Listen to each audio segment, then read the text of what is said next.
Assalamualaikum warahmatullahi wabarakatuh. Salam sejahtera bagi kita semua. Om Swastiastu, Namo Buddhaya, Salam Kebajikan. Selamat pagi sahabat Ekon. Pada tanggal 27 Juli 2021, Bapak Presiden Joko Widodo telah mengubah nilai organisasi seluruh instansi pemerintah menjadi satu nilai, yaitu ASN berakhlak, yang merupakan akronim dari berorientasi pelayanan, akuntabel, kompeten, harmonis, loyal, adaptif, dan kolaboratif. Dengan diterapkannya nilai ASN berakhlak diharapkan dapat menjadi panduan berpikir, bertutur, dan berperilaku bagi para branding bagi ASN yaitu bangga melayani bangsa.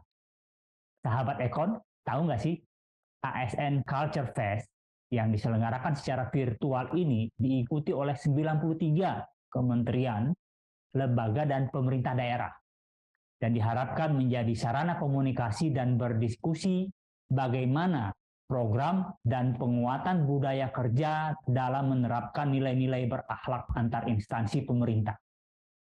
Sehingga Kemenko Perekonomian mengadakan diskusi panel dengan tema peran ASN Kementerian Koordinator Bidang Perekonomian dalam menjaga resiliensi ekonomi Indonesia sebagai rangkaian kegiatan Coaching Klinik ASN Culture Fest 2022.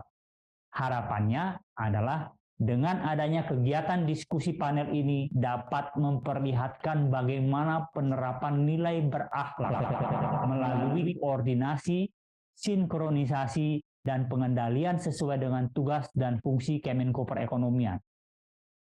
Acara diskusi panel ini akan mengupas bagaimana ekonomi digital saat ini, kemudian masalah pemberian KUR yang dilakukan oleh kawan-kawan Kemenko Perekonomian, dan juga akan bicara mengenai kehumasan yang dilakukan oleh Kemenko Perekonomian. Dan jangan lupa satu hal juga yang penting adalah bagaimana Kemenko Perekonomian mendorong pemulihan ekonomi nasional.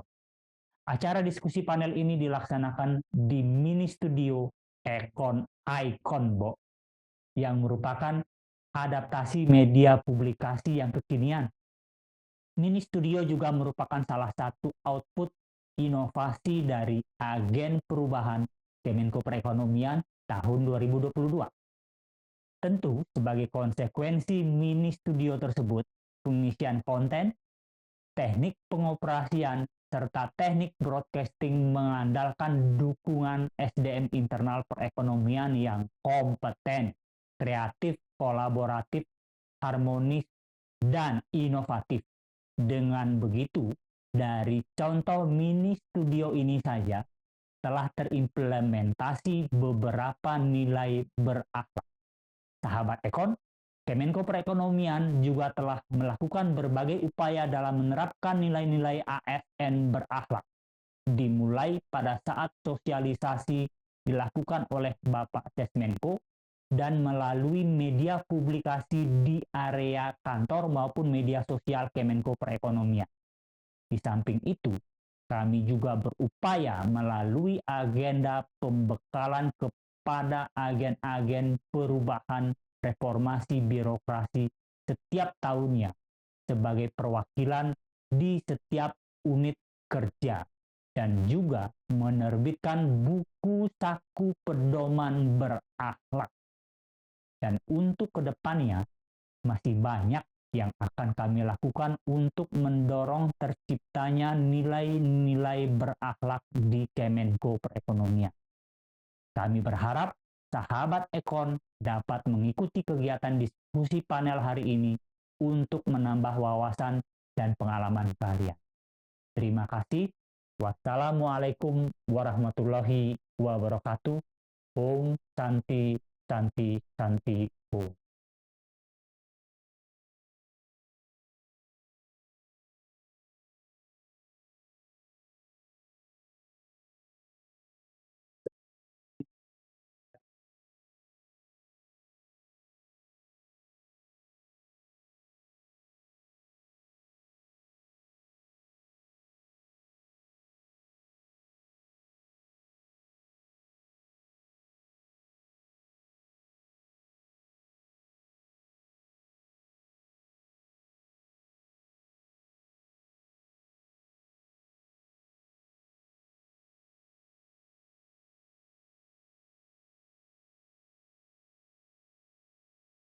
Assalamualaikum warahmatullahi wabarakatuh. Selamat pagi Sobat Ekon sekalian dan seluruh rekan-rekan ASN di seluruh Indonesia yang ikut hadir pada pagi hari ini dalam acara ASN Culture Fest tahun 2022 yang diselenggarakan oleh Kementerian Pendayagunaan Aparatur Negara dan Reformasi Birokrasi dengan tema Spirit and Energy for Transformation. Senang sekali pada kesempatan kali ini Kementerian Koordinator Bidang Perekonomian bisa ikut juga untuk berpartisipasi mengambil peran dalam ikut bersama-sama mendiseminasikan, mensosialisasikan bagaimana core value ASN berakhlak kepada seluruh kementerian di seluruh Indonesia maupun para ASN di Kementerian Koordinator Bidang Perekonomian.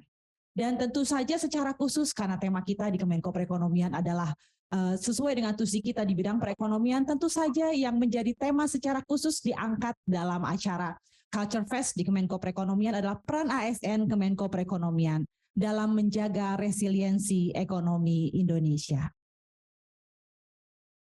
Ya, luar biasa sekali ini kesempatan kali ini pada diskusi panel yang diselenggarakan di sesi Kemenko Perekonomian, kita akan menghadirkan para narasumber yang sangat luar biasa, yang sangat mumpuni tentu saja, dan ini sangat kehormatan untuk kita karena beliau-beliau para pejabat eselon 1 dan 2 di Kementerian Koordinator Perekonomian bersedia meluangkan waktunya di tengah segala kesibukannya untuk bersama-sama nih kita mau cerita apa sih Pak sebenarnya Pak ASN core value berakhlak ini. Coba saya mau tanya Bapak apa tadi Pak yang diceritakan Pak Ketut tadi Pak, berakhlak ya kepanjangannya. Saya juga harus baca lihat KPK dulu nih kalau mau menceritakan ASN berakhlak.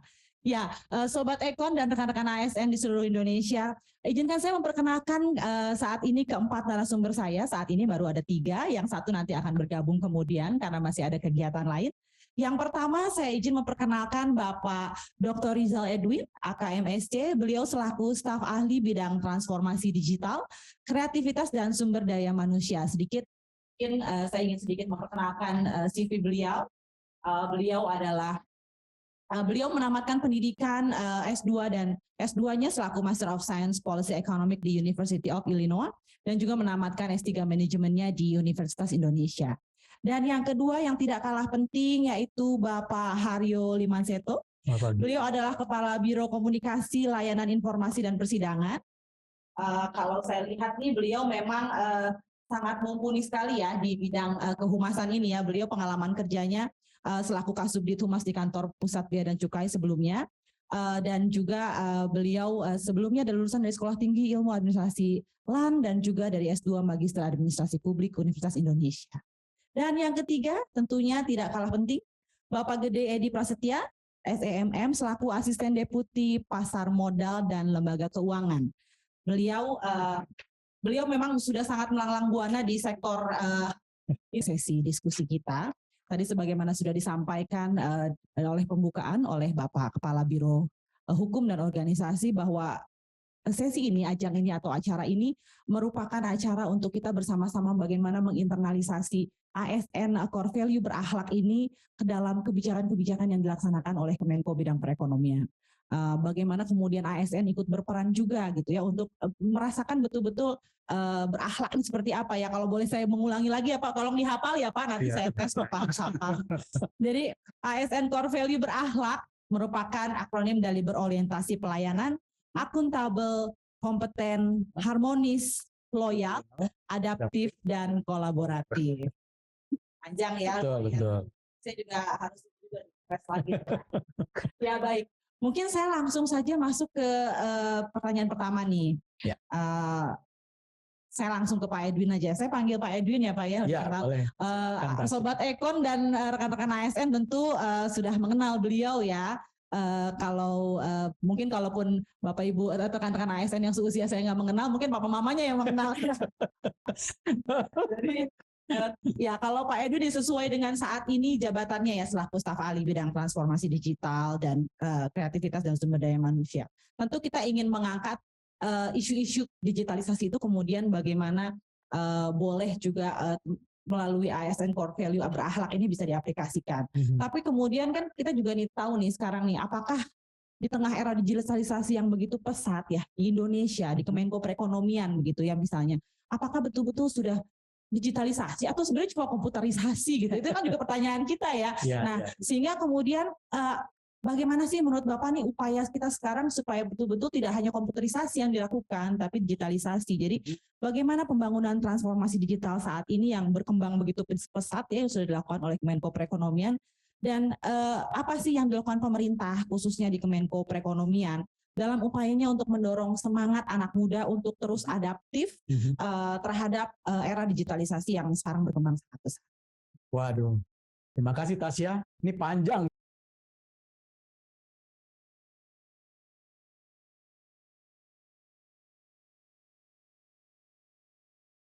Semua juga untuk Pak Haryo, Pak Gede, selamat pagi. Ya, memang kalau kita lihat bahwa saat ini Indonesia itu menduduki peringkat ke-16 dari ekonomi terkuat di dunia. Dan kita punya visi, Tasya, bahwa pada tahun 2030 kita bisa naik ke 10 besar dunia. Bahkan tahun 2045 kita akan berharap bisa mencapai nomor 5 atau paling tidak nomor 7 terkuat di dunia. Nah, untuk bisa mencapai hal itu tentunya harus ada terobosan, nggak business as usual. Nah, ini diperlukan, kenapa diperlukan transformasi digital? Karena mungkin bisa lihat slide-nya, boleh ditayangkan biar kita bisa sambil nyambung ya apa yang disampaikan. Jadi saya sampaikan tadi, mungkin langsung ke slide 3 saja. Slide 3 ya, tadi saya sudah sampaikan. Ya. Nah, di sini dikatakan bahwa digitalisasi telah mendorong perubahan di dunia ini sehingga menginginkan adanya ekonomi yang lebih terkoneksi, lebih cerdas, dan lebih efisien. Nah, akselerasi dari transformasi digital ini merupakan kunci utama untuk membuka potensi-potensi ekonomi yang ada, melakukan pembangunan jangka panjang, dan juga untuk memberdayakan masyarakat, juga untuk memberdayakan bisnis ya, sehingga dengan demikian bisa mengambil atau menarik peluang-peluang pasar yang baru di pasca pandemi ini. Jadi memang kunci daripada upaya untuk kita mendorong lagi pencapaian kita mencapai 5-7 besar dunia adalah melalui transformasi digital. Nah, untuk itu pemerintah sudah, slide berikutnya, untuk itu pemerintah sudah menetapkan 6 strategi transformasi ekonomi yang menjadi game changer ya. Boleh slide berikutnya? Ya, dan salah satunya adalah melakukan transformasi digital. Kita lihat ya strategi nomor 4. Nah, lanjut slide berikutnya. Dan kalau kita lihat juga bahwa kebijakan transformasi digital Indonesia ini dilakukan dengan pengembangan 3 kelompok besar. Yang pertama adalah bagaimana kita mengembangkan pemerintahan digital, membangun pemerintahan digital yang terbuka, kemudian peningkatan layanan publik, layanan warga negara. Kemudian yang kedua adalah bagaimana kita mendorong ekonomi digital. Ya, bagaimana kita meningkatkan kapabilitas digital kita di sektor-sektor yang prioritas, khususnya untuk mendorong UMKM kita. Dan yang ketiga adalah masyarakat digital. Bagaimana kita menciptakan budaya digital, memberdayakan masyarakat kita sehingga mereka memiliki literasi digital dan kita memiliki juga talenta-talenta digital. Nah, inilah arah kebijakan transformasi digital nasional kita. Nah, lanjut. Nah, kalau kita bicara mengenai ekonomi digital, tadi kan Tasya tanyakan ekonomi digital kita sampai seberapa jauh sih perkembangannya.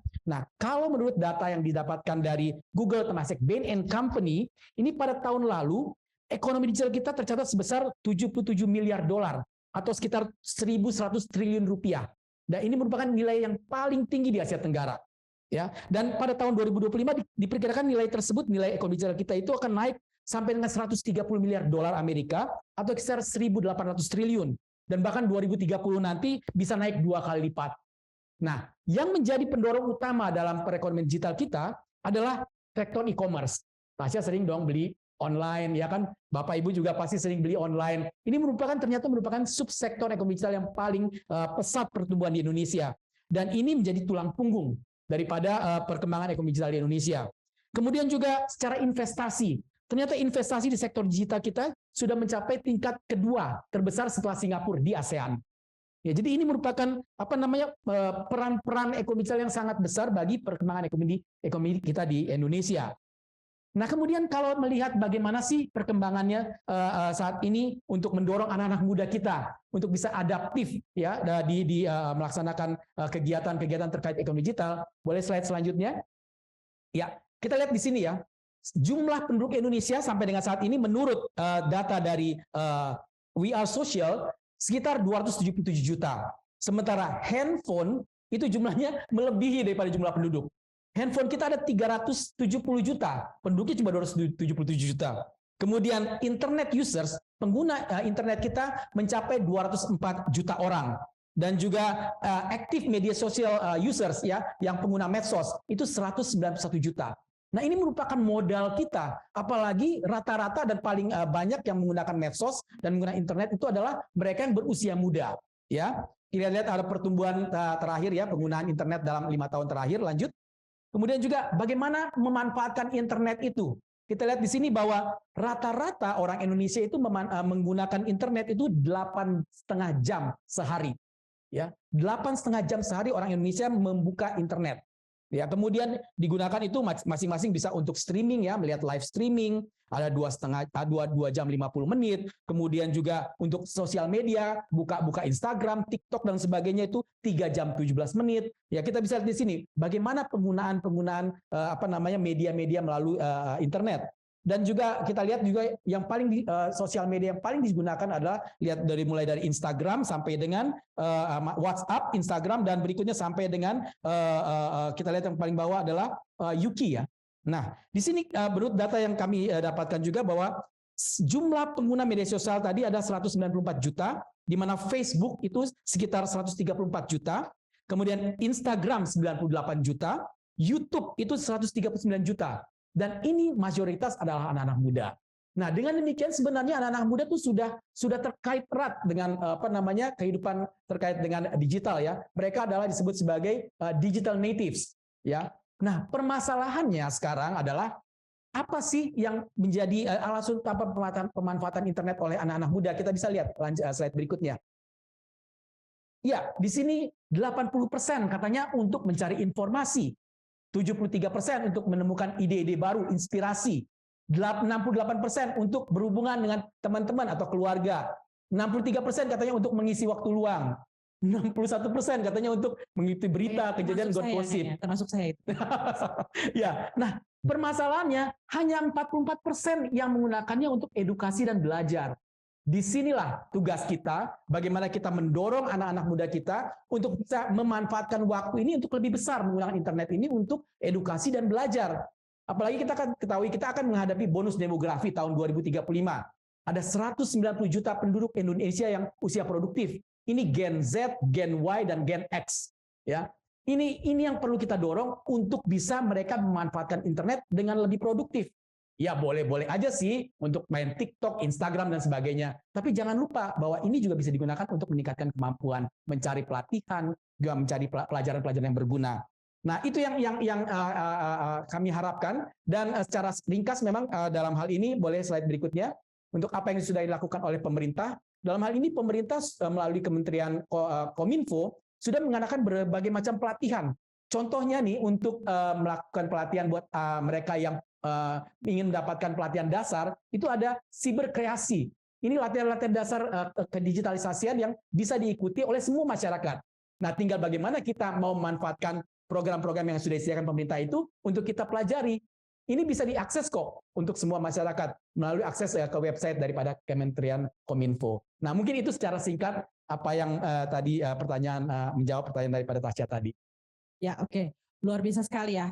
Terima kasih Pak. Jadi memang kalau kita lihat digitalisasi ini menjadi katalisator ya untuk nantinya kemudian mendorong pertumbuhan ekonomi, aktivitas ekonomi masyarakat, termasuk nanti untuk pertumbuhan ekonomi Indonesia. Namun kemudian kalau kita melihat potensinya sangat luar biasa, termasuk tadi talenta digitalnya sendiri. Tapi nanti mungkin untuk pertanyaan berikutnya nanti silahkan ditahan dulu ya Pak. Boleh. Bagaimana kemudian apa sih yang sudah dilakukan pemerintah untuk tadi itu potensinya begitu besar, tapi bagaimana menggiring kemudian anak muda ini bisa memanfaatkan digitalisasi ini untuk yang lebih bermanfaat, bahkan kemudian juga bisa memberikan sumbangan untuk perekonomian Indonesia dalam hal ini.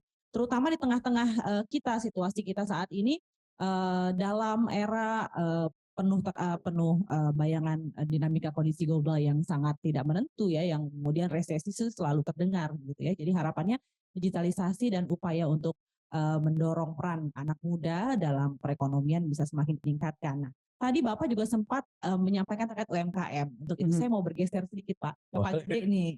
Nah, untuk digitalisasi UMKM-nya, bagaimana kemudian mendorong UMKM bisa dapat level playing field, itu nanti kita kembali ke Bapak. Tapi saya mau ke Pak Gede dulu nih. UMKM itu sangat-sangat memberikan kontribusi ya Pak, terutama di tengah pemulihan ekonomi kita nih dalam 3 tahun belakangan ini di tengah situasi pandemi kita melihat bagaimana peran UMKM sangat luar biasa sekali mendorong ikut membantu perekonomian Indonesia. Tapi ke depan juga tidak mudah. Kalau topik kita adalah menjaga resiliensi ekonomi Indonesia, kita pengen tahu dong Pak dari sisi Pak Gede selaku ASD Pasar Modal dan Lembaga Keuangan yang juga di bawah Komite Pembiayaan UMKM, bagaimana kemudian kita mendorong nih bagaimana membuka akses permodalan, mendorong penguatan kompetensi terutama anak-anak muda nih supaya wirausahanya, kemudian jiwa kewirausahaannya semakin tinggi di tengah kondisi yang terjadi saat ini dan kaitannya dengan ASN berakhlak ini Pak dengan nilai-nilai yang ada. Kami silakan Pak. Ya, terima kasih Mbak Tasya, Bapak dan Ibu, teman-teman semua ASN yang ada hadir di Zoom maupun di offline. Untuk wirausaha muda, kami terus mendorong KUR untuk mendorong wirausaha muda. Jadi di dalam KUR sendiri sudah diciptakan beberapa skema kredit yang mendorong adanya peran-sertaan wirausaha muda di dalam kredit usaha. Jadi kita di saat pandemi COVID-19 kemarin kita menyalurkan kredit usaha rakyat SUMI, Super Mikro. Jadi kalau kita bisa lihat, kita langsung aja ke slide nomor 2 dan nomor 2 dulu ya. Jadi nomor 2 itu kita lihat bahwa kredit usaha rakyat itu untuk jumlah wirausaha muda di saat pandemi itu kita sangat tinggi sekali. Pada saat itu kita lihat adanya pengangguran yang tinggi, ya adanya beberapa karyawan yang sudah melakukan layoff atau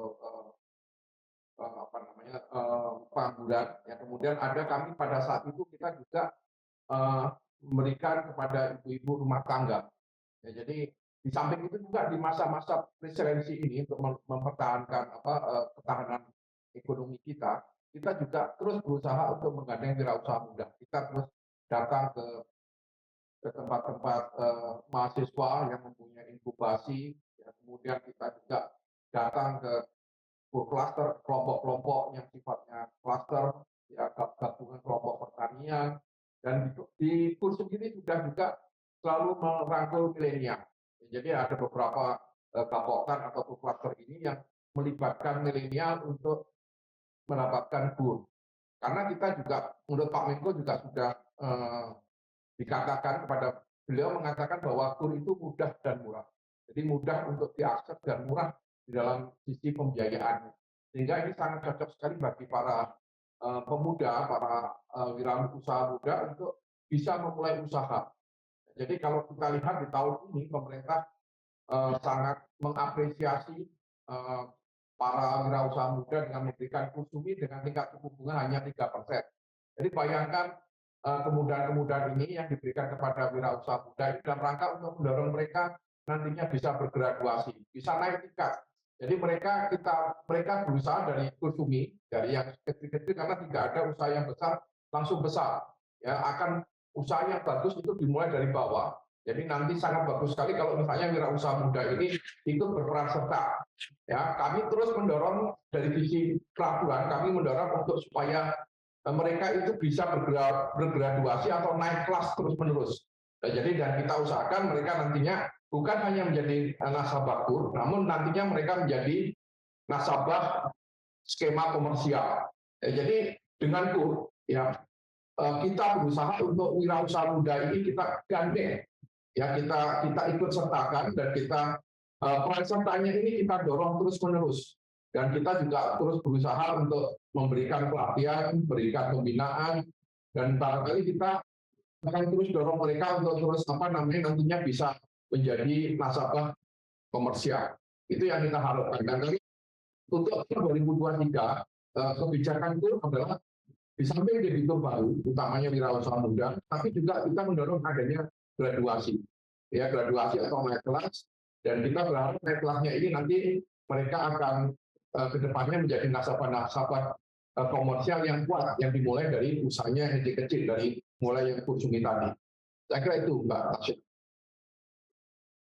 Ya baik Pak, kalau bicara mengenai KUR, kemudian tadi mudah dan murah, kita bicara mengenai berarti akses itu salah satunya adalah karena murah tadi suku bunga berarti ya Pak ya. saya aja nih sekarang nih dengan suku bunga The Fed mau naik terus kemudian Bank Indonesia juga mulai menyesuaikan. Saya juga tiap triwulan tuh ngelihat Pak, KPR saya bunganya sekarang berapa? Kan kita floating ya.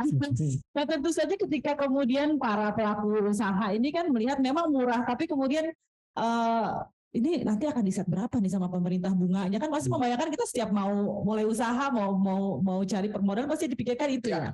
Nah kemudian kebijakannya seperti apa sih Pak di pemerintah di KUR ini, terutama untuk menjawab tantangan saat ini, beradaptasi untuk kebijakan permodalan melalui KUR di era yang seperti ini Pak? Ya, kalau kita lihat kebijakan pemerintah utamanya nanti di Permenko yang akan datang, ya itu kita sudah setting kebijakan yang pro pada debitur baru dan graduasi. Yang pertama debitur baru.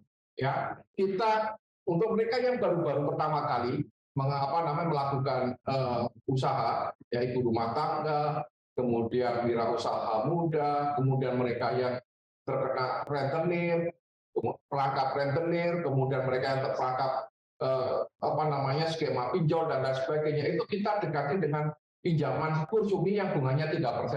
Ya dari mulai awal sekali 3% ini dalam rangka untuk supaya pembelajaran mereka untuk bisa bergraduasi. Setelah itu, ya kalau mereka berhasil, mereka harus masuk ke skema mikro. Nah, skema mikro ini nanti akan ada suatu pelajaran yang diberikan oleh pemerintah. Jadi bunganya bukan hanya 6%. Kalau pertama kali mereka mengakses KUR mikro, memang bunganya 6%. Tapi setelah nanti kedua kali mengakses, itu bunganya 7, 8, dan 9. Ya, setelah itu mereka harus naik ke skema KUR kecil. Jadi mereka harus naik. Jadi nggak boleh tinggal kelas atau diam di kelas itu. Ya itu yang diharapkan oleh pemerintah, sehingga ke depannya nanti akan muncul dari kebijakan yang mengajarkan kepada mereka untuk terus berusaha maju. Itu nantinya mereka akan menjadi nasabah-nasabah skema kredit komersial yang lebih tangguh karena mereka sudah belajar dari usaha-usaha atau kegiatan-kegiatan aktivitas bisnis sebelumnya. Oke Pak, jadi memang di sini sisi akuntabel dan adaptifnya tuh terlihat sekali ya Pak ya. Jadi memang pada akhirnya kan kita tidak ingin terus semua orang yang sudah dibantu tidak terlihat perkembangannya begitu ya Pak ya. Pada akhirnya semua kita harapkan ada terjadi graduasi sehingga beban pemerintah juga dari situ bisa sedikit berkurang untuk membiayai subsidi bunga KUR dan sehingga lebih banyak lagi masyarakat baru yang bisa dibantu begitu ya Pak ya.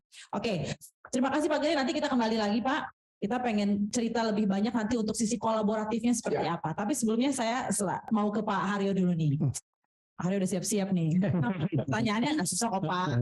Jadi membuat kebijakan itu satu hal ya Pak ya.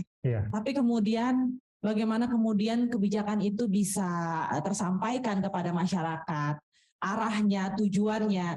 Seringkali kan masyarakat ini sepertinya kurang bisa memahami betul-betul gitu apa yang sudah dikeluarkan kebijakan-kebijakan oleh pemerintah. Nah, sehingga peran dari komunikasi dari kementerian itu menjadi sangat penting ya untuk bisa memberikan informasi yang tepat akan apa yang sudah dikeluarkan oleh pemerintah sehingga tidak sia-sia nih apa kebijakan-kebijakan yang luar biasa yang sudah dikeluarkan pemerintah ini. Nah, kemudian jadi mau ke Bapak nih, bagaimana peran Humas ini seharusnya gitu ya, khususnya di Kemenko Perekonomian untuk bisa meningkatkan pelayanannya, pengelolaan informasi publik tadi termasuk mendiseminasikan apa yang sudah dikeluarkan kebijakan-kebijakan oleh pemerintah. Baik, Tasya ya, saya ikut Pak Edwin nih manggilnya Tasya. Pak Edwin, Pak Gede, rekan-rekan pemirsa ASN Talkshow pagi hari ini. Saya nggak pakai slide ya, jawabannya singkat-singkat aja. Boleh, Pak. Biar lebih banyak tampil wajahnya. Jadi tadi saya mau mengomentari sedikit peran Humas ya.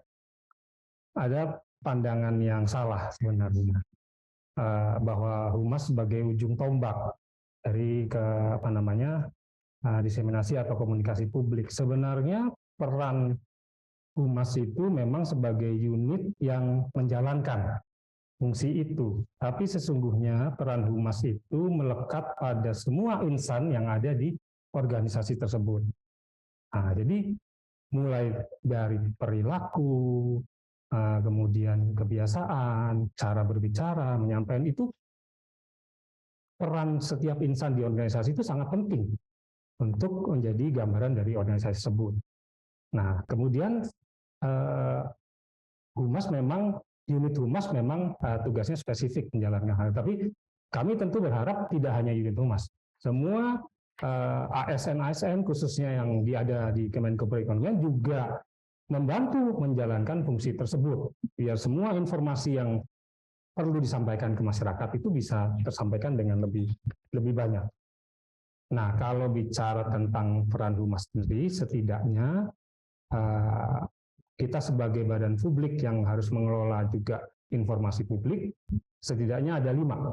Jadi yang pertama, kita harus menyampaikan semua kinerja yang ataupun kerja apa saja nih instansi kita nih, Kemenko Perekonomian, itu harus kita sampaikan keseluruhan. Di mana itu sangat banyak. Kemudian yang kedua, kita juga harus bisa menerima masukan dari masyarakat terkait dengan apa yang dibutuhkan oleh masyarakat. Yang ketiga, kita juga wajib menjawab semua pertanyaan-pertanyaan. Dalam menjalankan tugas, mungkin di tengah jalan, masyarakat ingin tahu apa sih yang dikerjakan, ini seharusnya nggak begini. Nah, itu kita wajib menjawab pertanyaan-pertanyaan. Kemudian yang keempat, kita juga wajib mensosialisasikan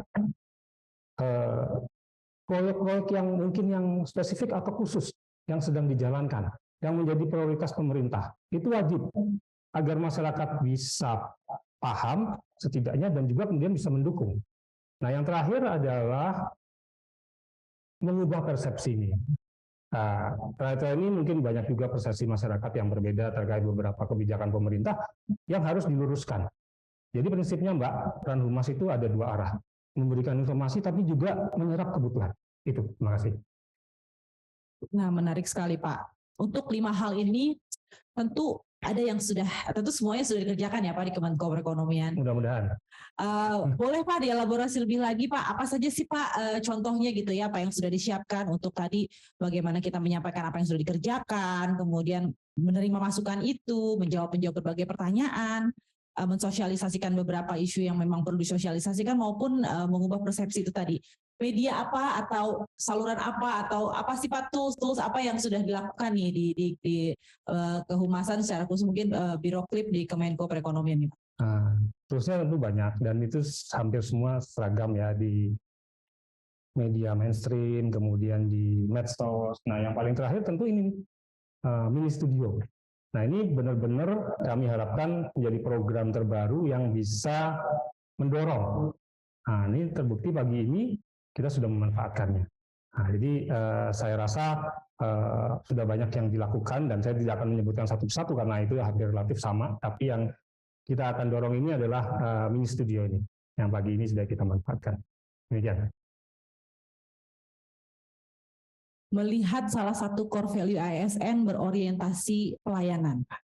Nah, hal tersebut menegaskan bahwa pelayanan itu merupakan salah satu poin yang penting ya dalam memahami dan memenuhi kebutuhan masyarakat nih Pak. Nah, menurut pandangan Bapak sendiri bagaimana kemudian orientasi dalam melayani, dalam memenuhi kebutuhan masyarakat, lebih khususnya dalam penyediaan data dan informasi publik. Orientasi melayani atau orientasi pelayanan itu seperti apa yang coba diterapkan di tempat Bapak? Baik Mbak, jadi sebenarnya Kementerian Koordinator Bidang Perekonomian, namanya saja Kementerian Koordinator. Jadi sebenarnya tugasnya tidak secara khusus melakukan pelayanan publik, seperti kementerian lembaga yang lain mungkin ya, di bawahnya ada unit struktural yang sampai ke seluruh Indonesia. Kita kan cuma ada di ibu kota saja. Nah, namun demikian sebagai badan publik tentu kita wajib mengelola informasi publik dan menyampaikan informasi publik yang dibutuhkan oleh masyarakat. Nah, kita nih semua nih dengan bangga nih bisa menyampaikan nih bahwa dalam 3 tahun terakhir setidaknya Kemenko Perekonomian dalam mengelola dan menyampaikan informasi publik itu sudah 3 tahun berturut-turut dapat peringkat tertinggi informatif bersama tentu banyak kementerian lembaga yang lain. Tapi tidak sedikit juga yang belum. Nah, kita dalam 3 tahun ini kita bisa mendapatkan predikat itu adalah suatu kebanggaan. Kemudian orientasi pelayanan. Yang penting menurut saya adalah bagaimana teori itu banyak, Mbak. Tapi bagaimana kita memposisikan diri sebagai orang yang dilayani. Itu yang penting. Karena kita harus memposisikan diri sehingga kita bisa memberikan pelayanan terbaik. Kalau kita berangkat dari SOP, kita berangkat dari prosedur dan sebagainya, tapi tidak melihat, tidak berada pada posisi yang dilayani, itu kita tidak bakalan akan mempermudah yang dilayani. Jadi itu. Nah tentu keterlibatan semua unit di Kemenko Perekonomian ini sangat dibutuhkan dalam mewujudkan Kemenko yang berorientasi pelayanan. Begitu, Mbak. Luar biasa, mungkin patut juga kita berikan applause ya untuk capaian di bidang kehumasan dan informasi publik ini. Saya kembali lagi ke Pak Edwin. Biar Pak Edwin nggak kelamaan nunggu, nanti pengen nyanyi beliau. Ya. Oke Pak, kita kembali ke tadi kita bicara mengenai sempat bicara mengenai UMKM. Baik. E-commerce ya Pak, luar biasa sekali memang. Kemudian e-commerce Indonesia ini marketplace juga ya tersedia. Ya. Itu satu sisi UMKM tadi Pak Geria sudah menyediakan nih permodalannya ya. Tapi dari sisi digitalisasi bagaimana kemudian upaya untuk mewujudkan pemerintah ini bisa berkolaborasi dengan berbagai sektor maupun platform untuk bisa meningkatkan digitalisasi UMKM dan mewujudkan level playing field dalam iklim berusahanya. Ya, memang kalau kita tahu ya, Tasya, kita semua tahu bahwa UMKM adalah soko guru perekonomian Indonesia. Karena 99% usaha yang Indonesia adalah UMKM, khususnya usaha-usaha mikro ya. Nah, untuk itulah dalam transformasi digital ini, pemerintah mendorong UMKM kita untuk bisa berpartisipasi dalam kegiatan perdagangan digital misalnya di e-commerce. Karena sampai dengan saat ini baru sekitar 21% UMKM yang bisa menggunakan teknologi digital untuk bisa mengembangkan usahanya. Baru 21% dari 65 juta UMKM yang ada. Nah, mungkin bisa lihat slide berikutnya di slide nomor 11 ya. Bisa lihat di sini apa saja yang sudah dilakukan oleh pemerintah dalam rangka kita mendorong digitalisasi UMKM. Nah, yang pertama adalah bagaimana pemerintah ini mengembangkan ekosistem daripada UMKM itu sendiri. Boleh? Ya, yang itu yang tadi 11 ya. Ya, bagaimana menguatkan ekosistem UMKM itu sendiri dengan memberikan kemudahan untuk perizinan, kemudian keringanan pajak, kemudian sertifikasi, akses pasar, kemudian pembiayaan dan sebagainya. Tadi sudah disampaikan untuk pembiayaan oleh Pak Gede tadi. Kemudian yang kedua adalah bagaimana pemerintah juga mendorong penguatan ekosistem e-commerce itu sendiri.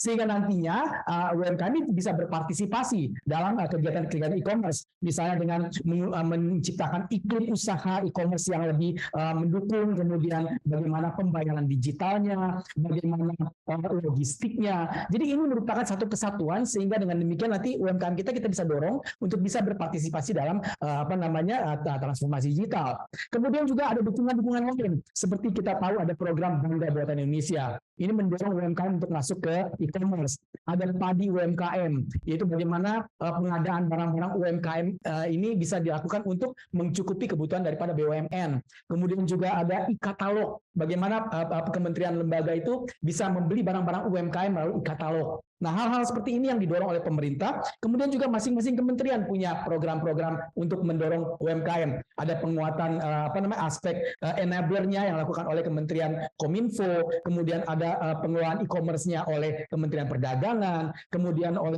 Kementerian Koperasi dan UMKM ada pembinaan pelaku UMKM, untuk pelaku industri juga dilakukan oleh Kementerian Perindustrian dan sebagainya. Nah, hal-hal yang dilakukan misalnya untuk tadi Tasya tanyakan mengenai bagaimana untuk fair playing field. Nah, saat ini pemerintah di Kementerian Perdagangan juga sudah melakukan revisi dari Permendak 50 dalam rangka untuk melindungi UMKM kita dari serbuan masuknya barang-barang impor yang tentunya akan menggerus porsi produk-produk UMKM kita yang dijual di e-commerce. Nah, bagaimana nanti peraturan-peraturan kita perbaiki juga supaya meningkatkan lagi level of playing field. Kemudian juga ada program-program pelatihan UMKM baik oleh kementerian lembaga maupun oleh swasta. Itu juga kita ajak swasta, kita dorong swasta untuk meningkatkan juga program-program pelatihan buat UMKM kita. Nah, satu lagi yang cukup penting adalah bagaimana pemerintah juga mendorong program clustering IKM. Jadi pemerintah mendorong IKM, industri kecil dan menengah.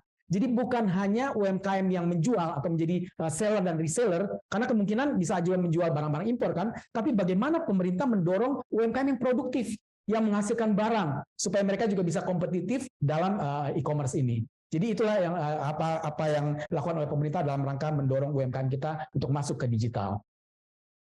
Ini menarik sekali ketika Bapak menceritakan begitu banyak kementerian yang terlibat ya Pak ya. Tadi kalau misalnya Bapak tadi sempat bercerita bahwa Kemendak menyiapkan regulasinya untuk memastikan bisa berkompetisi dengan baik.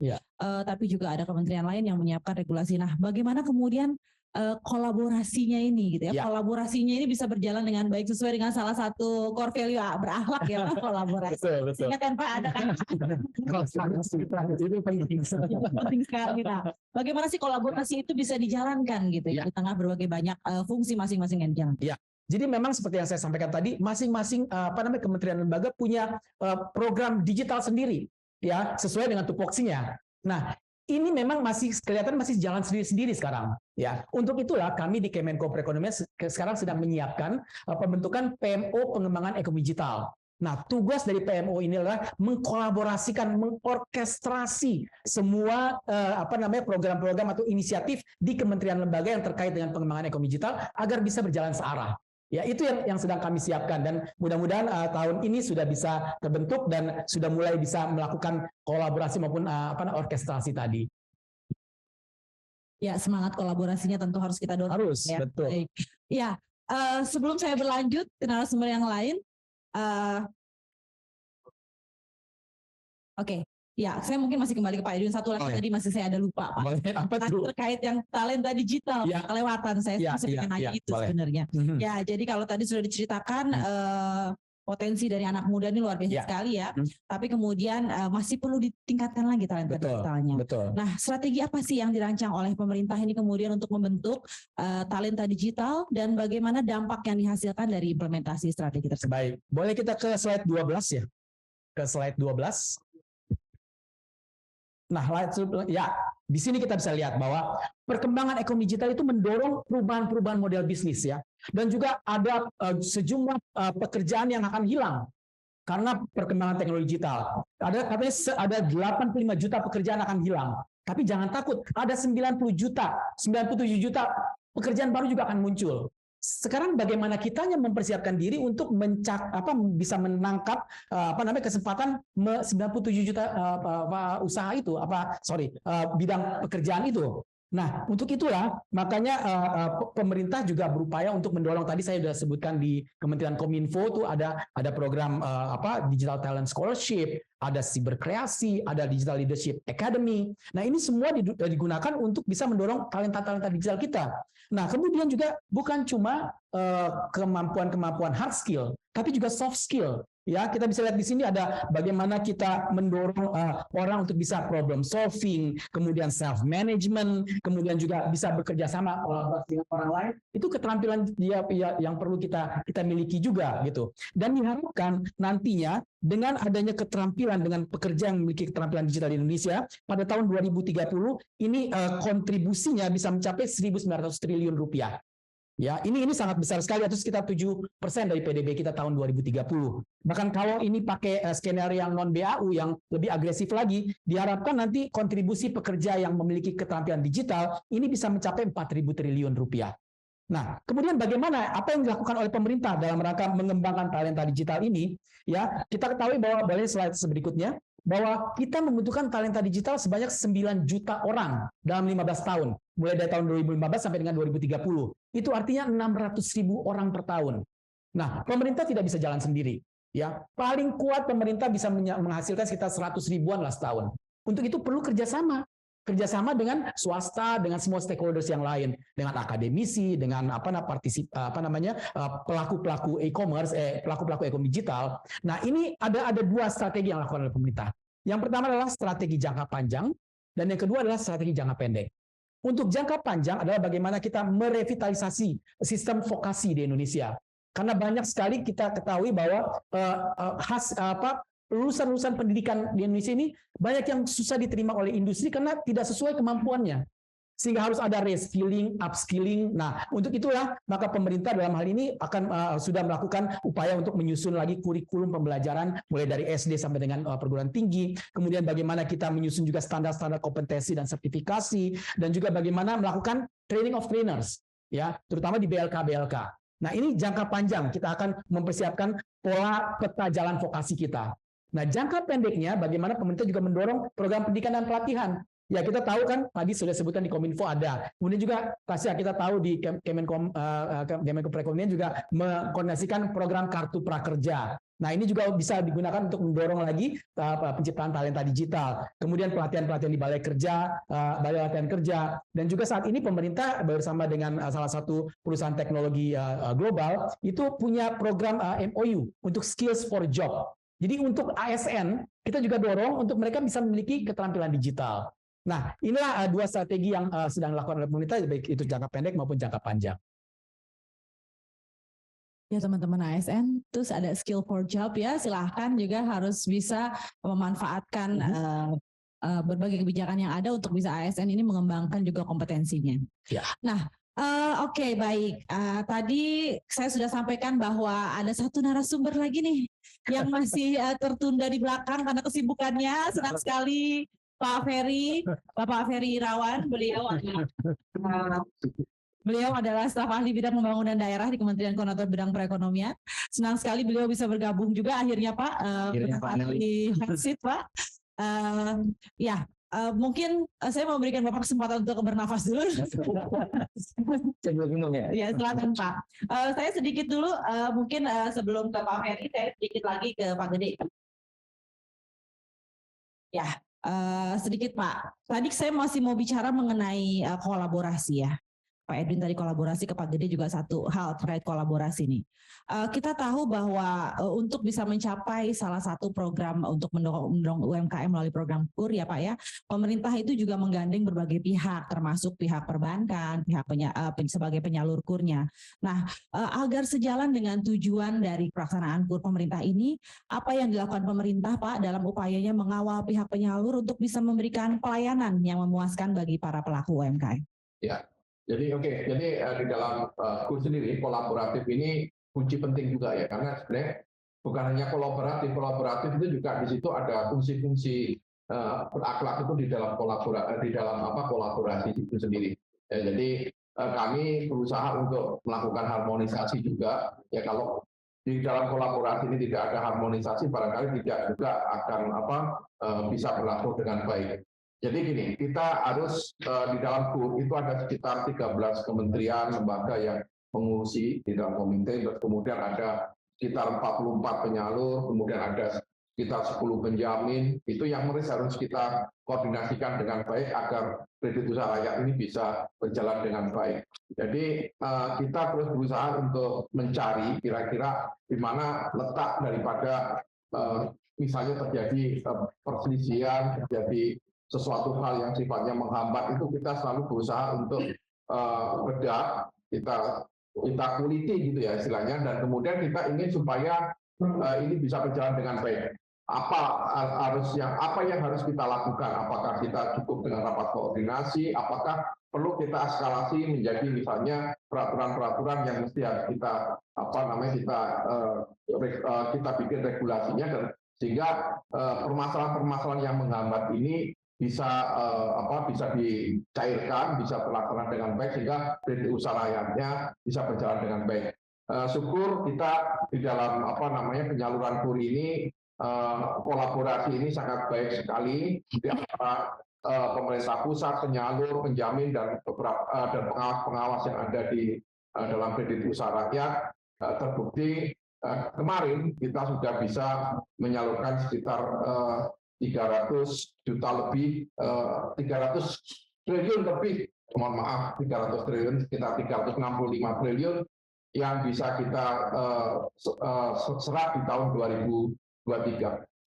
Dan tantangan kita di tahun 2023 sekitar 415 triliun yang mesti harus kita segera realisasikan dalam rangka untuk memperkuat UMKM kita nantinya di tahun 2023. Ya.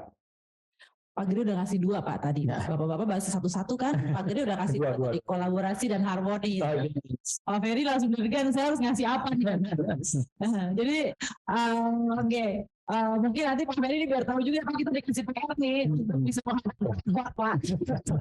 Berahlah, ini saya dikasih harus ini lagi, harus nyontek lagi nih. Berorientasi pelayanan, akuntabel, kompeten, harmonis, loyal, adaptif, dan kolaboratif. Oh, Pak, kalau Pak Ferry udah hafal besar.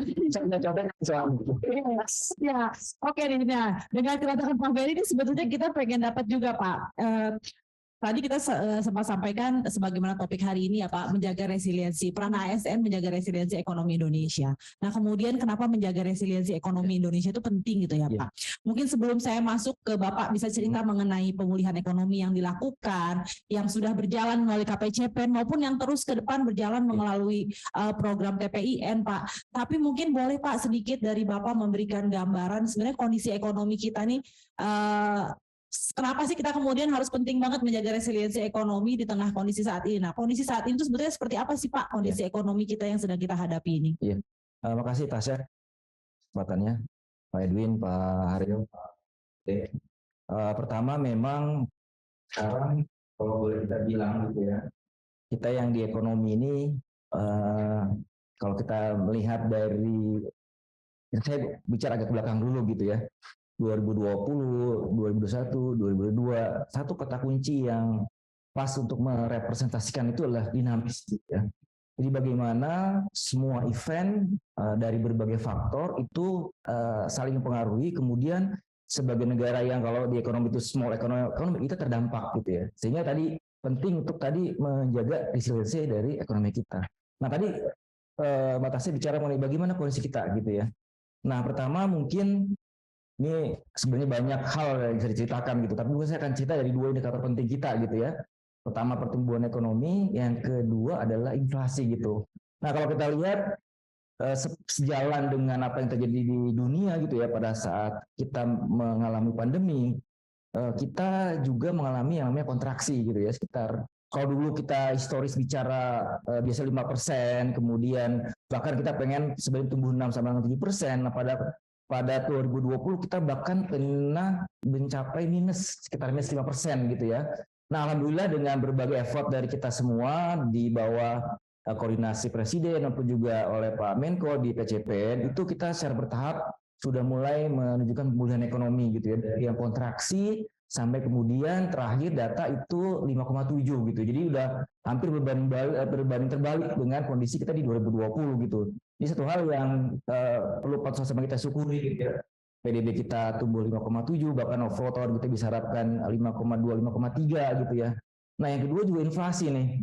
Jadi kalau inflasi dulu kita bercita-cita gitu, waktu kita men-setting target inflasi, kita bercita-cita pengen seperti negara maju. Berapa inflasi negara maju? Itu sekitar 2%-an gitu. Nah, kalau kita bandingkan dengan kondisi sekarang, kondisinya itu berbalik gitu. Justru negara-negara maju yang biasa inflasi 2-3%, ini sekarang bahkan ada yang double digit gitu ya. Amerika meskipun kemarin alhamdulillah udah 6%-an, gitu, tapi masih jauh dari 2% gitu ya. Uni Eropa, Inggris juga sama. Apalagi kalau tetangga kita atau peer kita misalnya seperti Turki atau Rusia yang itu bukan hanya double digit sekitar 20%, tapi lebih dari itu gitu ya. Nah sebaliknya kita gimana gitu?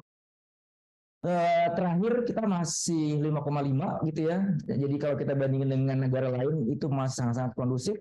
Di G20 itu kita masih juga termasuk sangat bagus. Itu hal yang patut kita syukuri, dan saya tuh baru lihat gitu mengenai berakhlak ini. Jadi kayaknya memang pas banget nih Pak Haryo, Pak Edwin ya. Namanya core dari inflation, tapi dari apa? Di core kompetensi yang harus dimiliki oleh ASN gitu ya, mengenai pelayanan, akuntabel, kompeten, harmonis, loyal, adaptif maupun kolaboratif. Paling tidak dari berbagai isu yang kita kelola dalam hal pemulihan ekonomi maupun menjaga inflasi, ini kayaknya memang pas banget nih. Nanti saudara PR saya bisa cerita elaborasi lebih dalam. Tasya, makasih. Ya, makasih Pak. Jadi memang dua hal indikator pertumbuhan ekonomi dan inflasi saat ini kita relatif baik, tapi tentu kerja keras ya Pak. Nah, ini salah satu yang Bapak juga sempat terlibat, penugasan Bapak. Bagaimana sih Bapak kemudian melihat salah satunya nih melalui KPCPEN yang sudah berjalan 3 tahun ke belakang dan tahun ini kita sudah berakhir ya Pak ya? Sudah lulus walaupun pandeminya belum berakhir katanya. Minimal PPKM-nya kita sekarang udah boleh nggak pakai masker nih.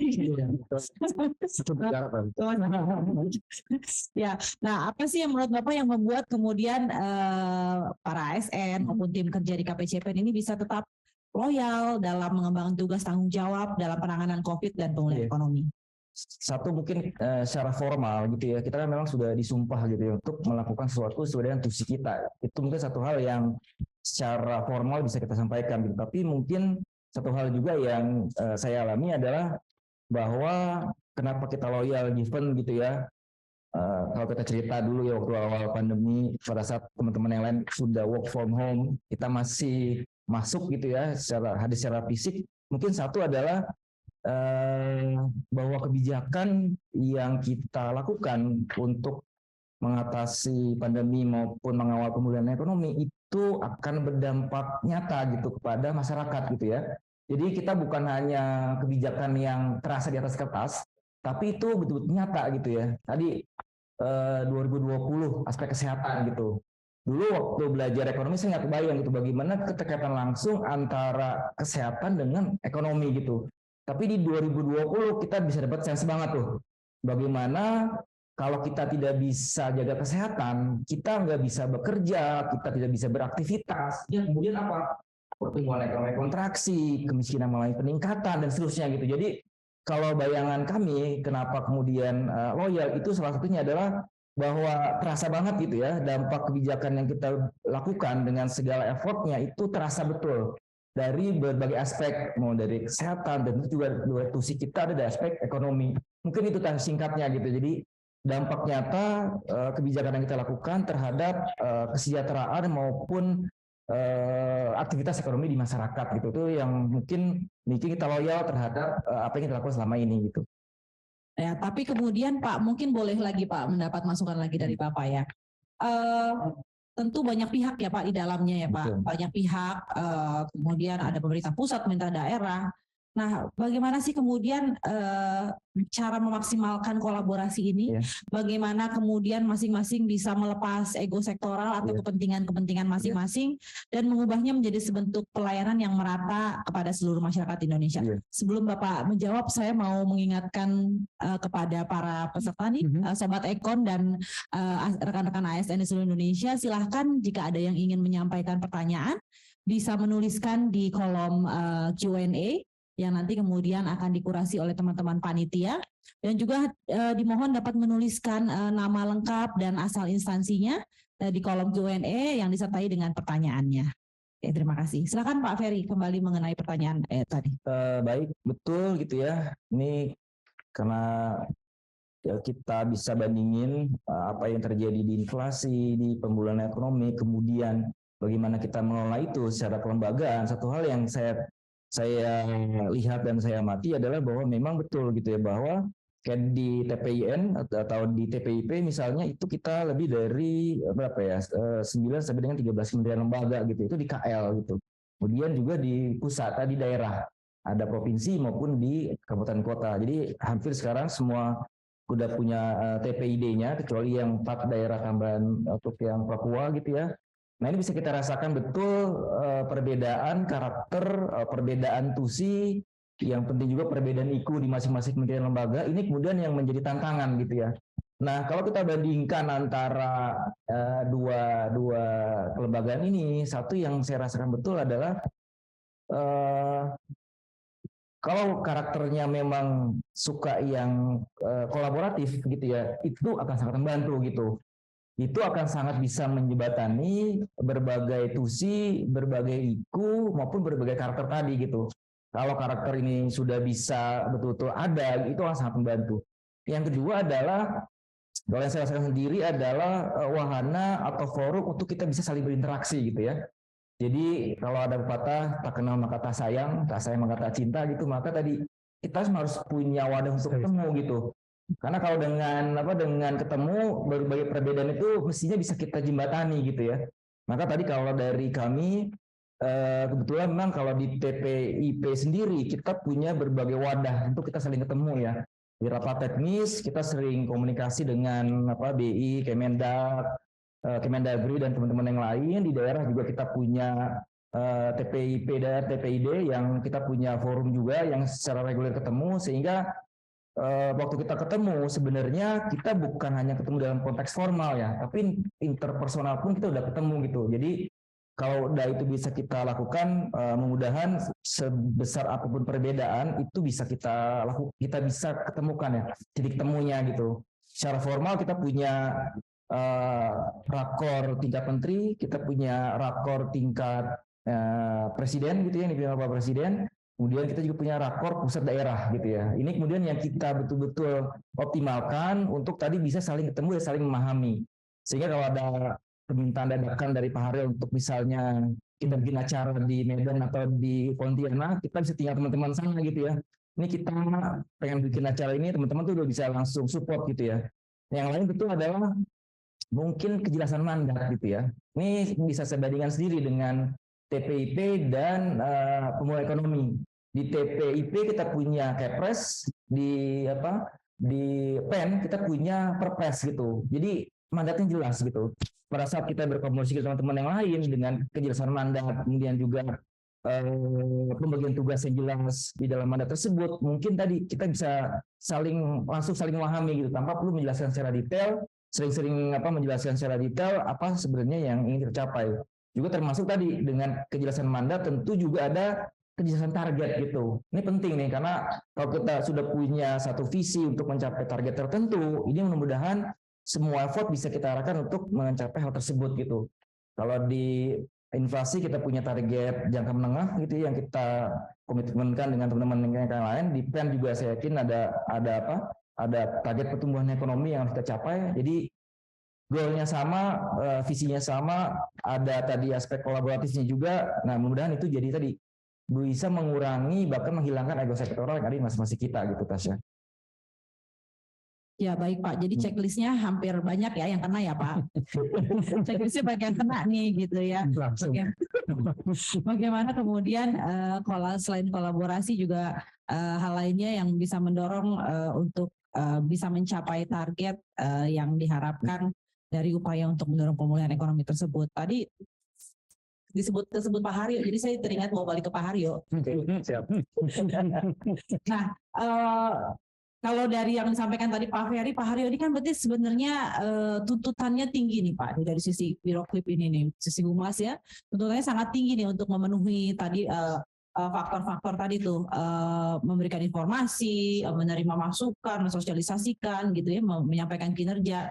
Nah kemudian Pak, bagaimana sih Bapak sendiri bisa menata kompetensi SDM-nya, dan kemudian bagaimana strateginya Bapak juga bisa menggait anak-anak muda gitu ya yang bisa menyiapkan berbagai tadi tools-tools yang sudah disiapkan, bisa lebih adaptif, memanfaatkan digitalisasi gitu. Strategi yang dilakukan itu seperti apa Pak? Ya baik. Tadi kalau Pak Edwin sudah menyebutkan banyak sekali upaya-upaya untuk meningkatkan kompetensi ya terkait dengan digitalisasi.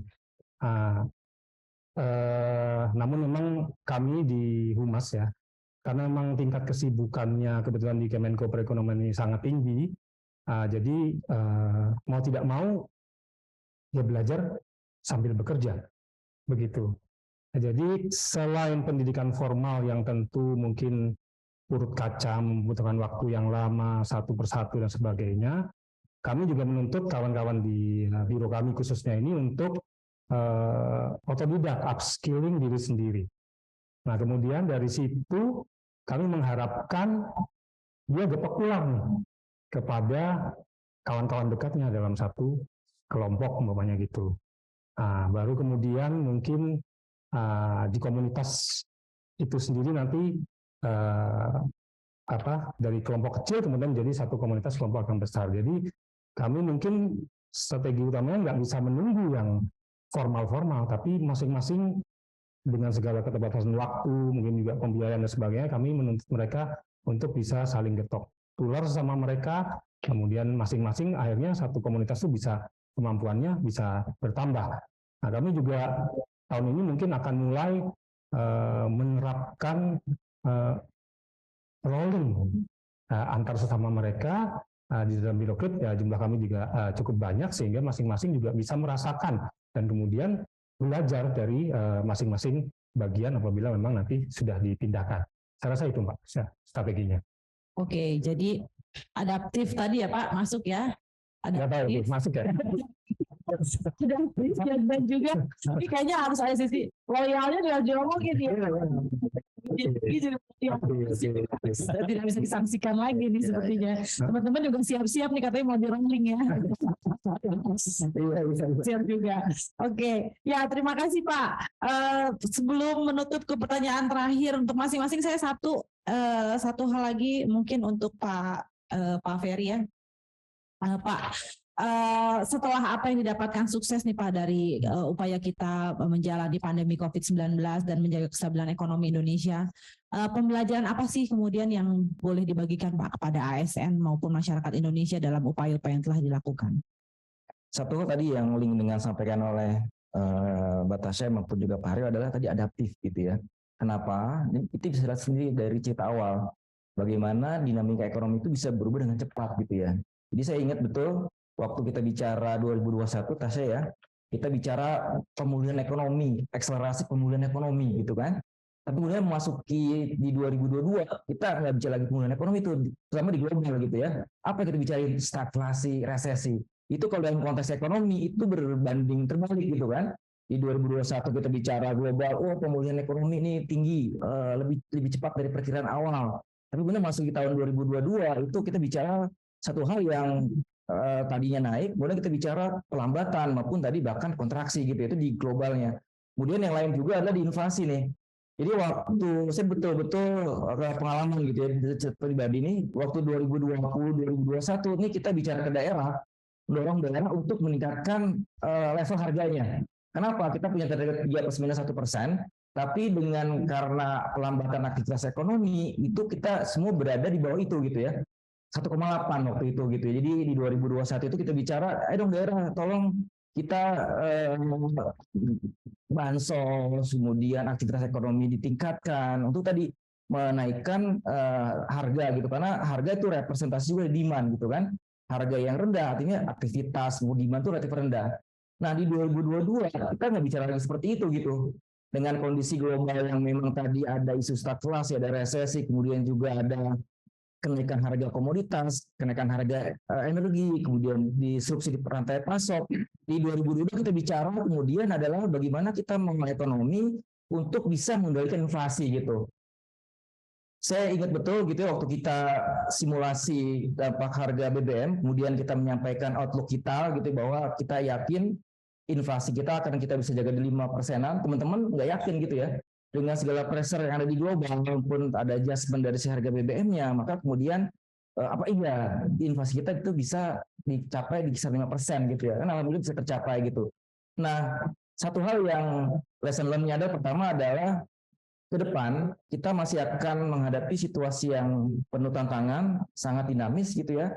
Sehingga kemudian belajar dari 2020, 2021 dan 2022 adalah tadi kata kunci pertama adaptif gitu ya.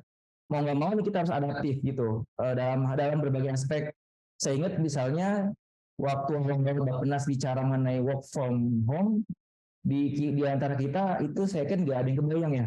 Bagaimana kita yang atasannya yang event yang udah kita prototipin aja itu mereka itu harus betul-betul kita lihat betul-betul kan untuk mencapai target itu misalnya. Ini kita lepas itu kerja di daerah tapi di rumah gitu. Tapi kemudian karena pandemi itu menuntut kita untuk bisa mengatasi pemutusan infeksinya, maka itu terjadi gitu. Jadi kata kuncinya adaptif. Yang mungkin perlu kita lesson learn dari hal tersebut. Yang kedua adalah kompeten gitu ya. Ini saya juga ingin cerita betul gitu ya. Salah satu kelemahan dari ilmu ekonomi atau yang kita hadapi data itu lag gitu ya. Teman-teman yang bicara yang ngertiin terus data ekonomi, banyak data ekonomi itu lag gitu. Nah ini jadi isu nih pada saat kita mengelola ekonomi di 2020. Kenapa? Ternyata ekonomi itu berbanding lurus dengan bagaimana kita mengatasi pandemi, bagaimana kita mengatasi infeksi gitu. Dan infeksi kalau kita lihat itu bukan lagi bulanan atau triwulan, tapi harian gitu.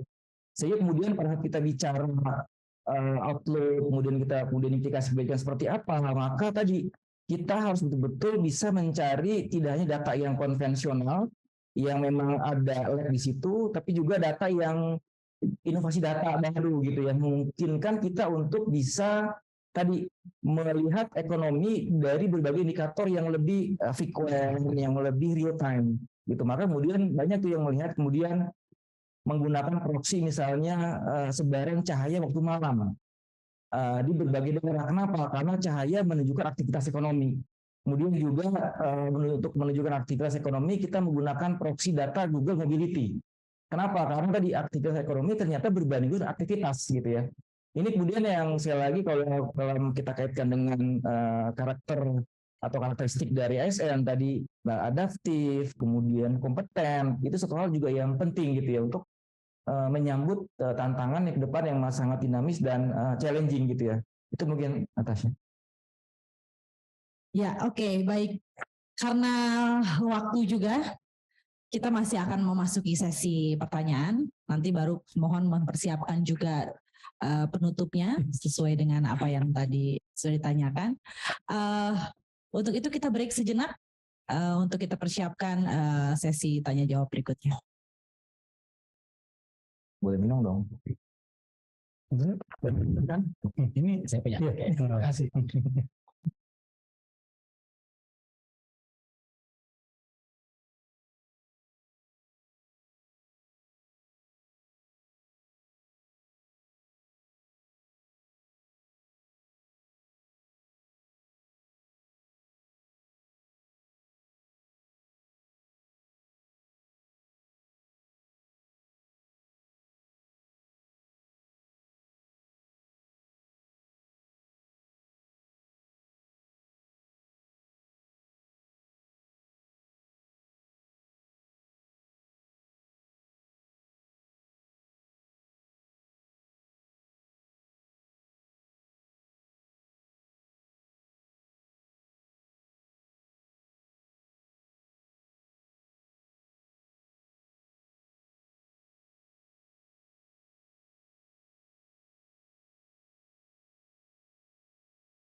Ya, selamat siang. Kembali lagi dengan saya Tasya Pauline yang akan masih memandu acara kita ASN Culture Fest tahun 2022 Spirit and Energy for Transformation dengan tema diskusi peran ASN Kemenko Perekonomian dalam menjaga resiliensi ekonomi Indonesia. Kita akan memasuki sebagaimana telah saya sampaikan sebelumnya sesi tanya jawab. Kami telah mengkurasi Q&A yang disampaikan oleh Sobat Ekon maupun rekan-rekan ASN yang hadir melalui Zoom. Beberapa pertanyaan yang telah ditujukan untuk masing-masing narasumber kita. Ya, yang pertama mungkin langsung saja ya. Langsung saja pertanyaannya saya bacakan. Yang pertama kepada ini paling atas nih, ini mungkin saya yang bacakan saja. Ya. Yang pertama untuk Bapak, ini sepertinya penyaluran KUR ya, untuk Pak Gede ya, secara khusus ya, dari Saudara Raya Maula di bagian legal, saya ini kurang tahu ini legal di mana. Mohon izin bertanya, bagaimana cara pemerintah dalam meningkatkan akuntabilitas bagi para stakeholder KUR untuk memastikan bahwa penyaluran KUR telah tepat sasaran? Ya, terima kasih Mbak Tasya. Jadi ini kami juga ingin menjelaskan ini ya terkait dengan akuntabel di dalam definisi berakhlak. Ya, jadi di sini kita akan bicara dengan akuntabel. Jadi di bank sendiri ya di dalam rangka untuk akuntabilitas penyaluran KUR itu ketika mereka memberikan penyaluran KUR itu di situ ada 3 tier atau tiga lapis tiga lapis pengawasan yang perlu dilalui dalam rangka untuk ketepatan penyaluran KUR. Yang pertama adalah ketika membuat credit scoring, menentukan kira-kira nasabah ini mampu atau tidak, atau kira-kira layak atau tidak. Kemudian dari credit scoring yang biasanya dilakukan dengan menggunakan IoT, ya, Internet of Things. Kemudian yang kedua itu dipastikan juga, jadi dipastikan dari sisi compliance-nya oleh compliance-nya, dan juga ada pengawasan. Itu baru di sisi perbankannya. Nah, kemudian bagaimana kita supaya pengawasan ini juga efektif dengan melibatkan hampir sekarang saat ini ya akumulasi nasabah itu 35 juta dan setiap tahun rata-rata 6 sampai 7 juta nasabah yang harus dipastikan bahwa mereka harus tepat. Itu menggunakan apa? Itu kita menggunakan sistem. Ya, kita menggunakan IoT, ya kita menggunakan sistem informasi kredit program yang memastikan bahwa kredit yang disalurkan itu harus tepat sasaran.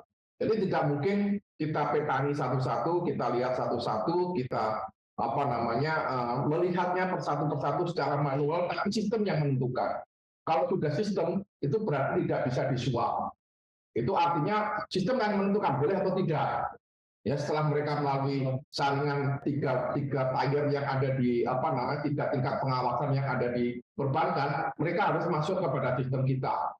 Nah, sistem itu bukan dilakukan oleh penentuan berhasil atau tidaknya itu nantinya akan menjadi kredit program yang akan disalurkan subsidi, itu ditentukan oleh sistem dan bukan dilakukan oleh manusia. Berarti di situ tidak.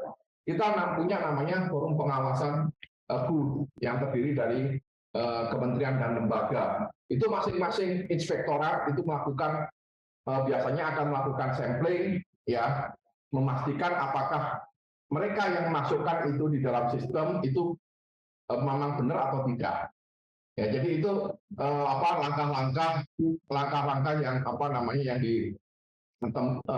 ditempuh oleh kita untuk memastikan bahwa penyaluran kredit kur itu akan tepat sasaran, tepat waktu, dan tepat guna.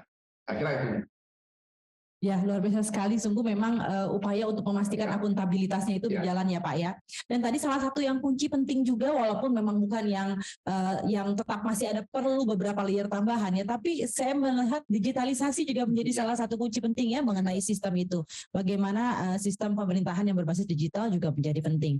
Nah, itu untuk mungkin membawa pertanyaan kedua nih untuk Pak Edwin ya. Ini pertanyaan dari Mila dari Pemkot Semarang yang menyampaikan bahwa apakah terdapat tantangan Pak dalam mengupayakan kolaborasi ekonomi digital di Indonesia dan kemudian bagaimana upaya yang dilakukan untuk dapat melewati tantangan tersebut? Iya, terima kasih pertanyaannya Mila dari Semarang.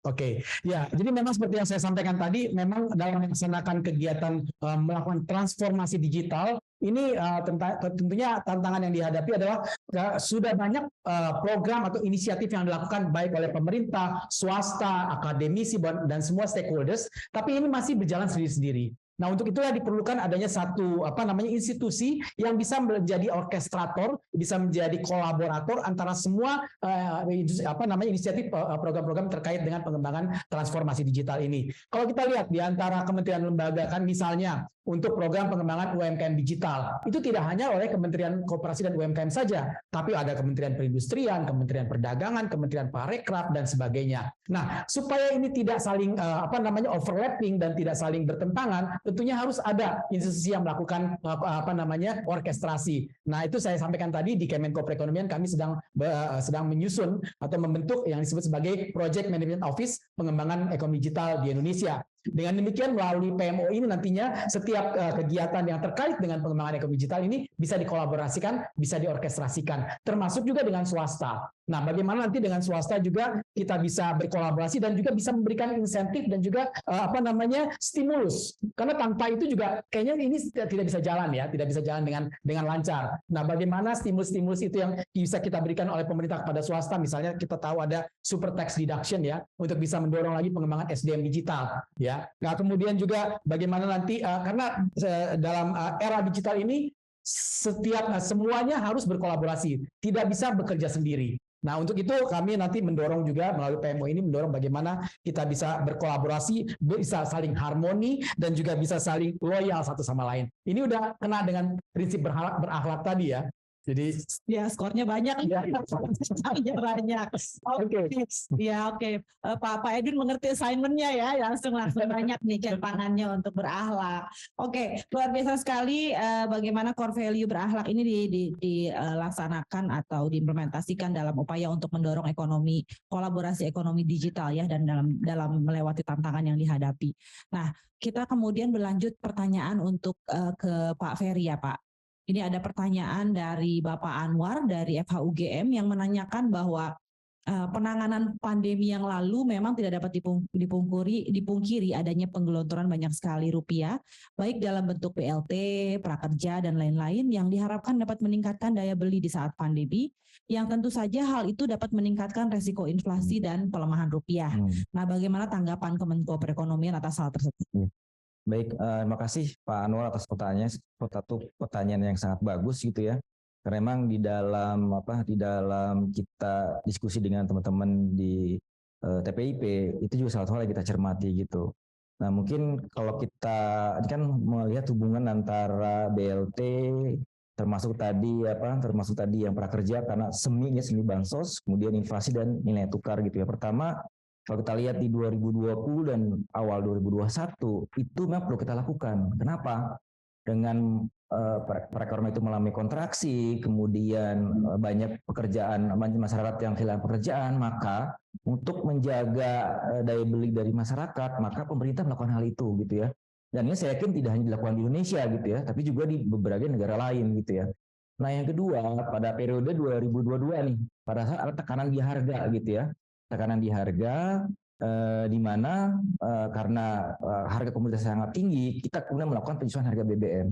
Ini pun juga sama idenya gitu ya. Kenapa kita berikan seperti BLT tadi kita pengen pemulihan ekonomi yang sudah terjadi itu tidak terdampak signifikan karena adjustment gitu ya. Sehingga kemudian masyarakat kita yang kemudian terdampak karena kenaikan harga BBM ini itu kemudian kita berikan juga BLT untuk energi.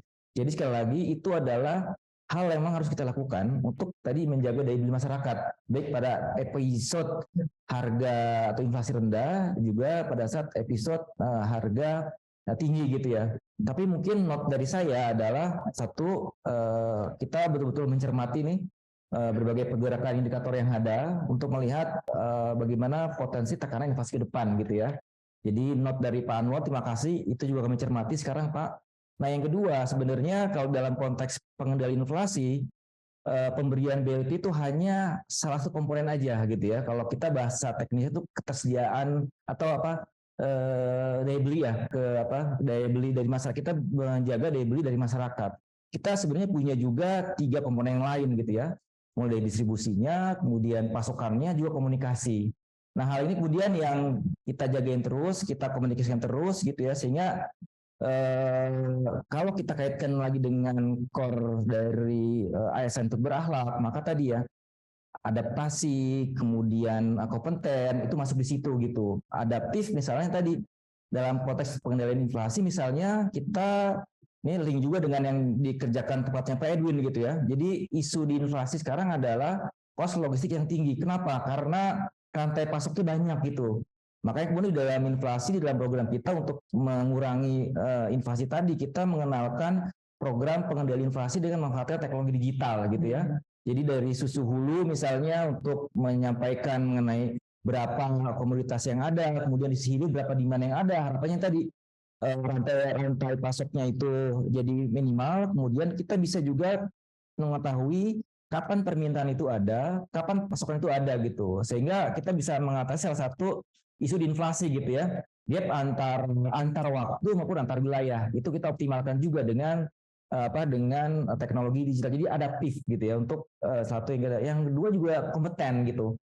Kompeten dalam arti tadi bagaimana kita bisa mengumpulkan data, kemudian membaca data, kemudian mencari teknik yang tepat gitu ya. Sehingga tadi apa yang dikhawatirkan oleh Pak Anwar mengenai kalau di inflasi kita bahasa teknisnya isu likuiditas nih. Yang sampai isu likuiditas yang berlebih itu kemudian memberikan tekanan yang berlebihan ke harga gitu. Jadi mungkin hal itu yang kita lakukan sekarang. Jadi terima kasih sudah mengingatkan. Mudah-mudahan dengan acara ini maupun juga dengan beberapa hal yang kita lakukan, kolaborasi dan seterusnya, apa yang dikhawatirkan oleh Pak Anwar itu bisa kita mitigasi dengan baik, Pak. Itu mungkin dari saya, Tas, ya. Makasih. Ya, baik Pak. Jadi mengingatkan kembali kenapa kita perlu menjaga resiliensi ekonomi kita dan melihat bahwa tekanan ke depan ini masih membayangi ya Pak ya, kita masih tetap harus waspada. Nah, sehingga pertanyaan terakhir nih cocok sekali ya untuk Pak Haryo memberikan juga penyemangat ya Pak. Pertanyaan si Bu Hemi ini sayang sekali Bu Hemi ini tidak menyebutkan asalnya ya. Apakah ada suatu hal yang Bapak tekankan kepada tim kerja Bapak agar selalu ikhlas dan bersungguh-sungguh dalam menjalankan tugas, Pak? Ini paling utama nih, Pak. Terima kasih, Tasya. Bapak, ibu-ibu sekalian, saya jadi khotbah nih. Tadi apa? Lupa pertanyaan. Dan bersungguh-sungguh. Tadi kan berangkat dari 7 nilai ya, Pak.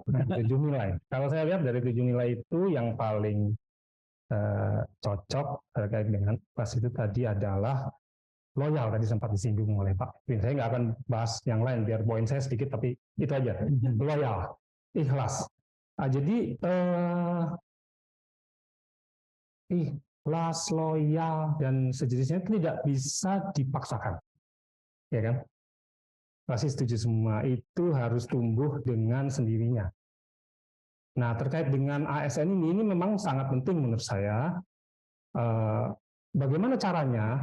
Ini loyalitas nih, kalau ASN dulu yang PNS ini loyalitas selalu nomor 1 nih.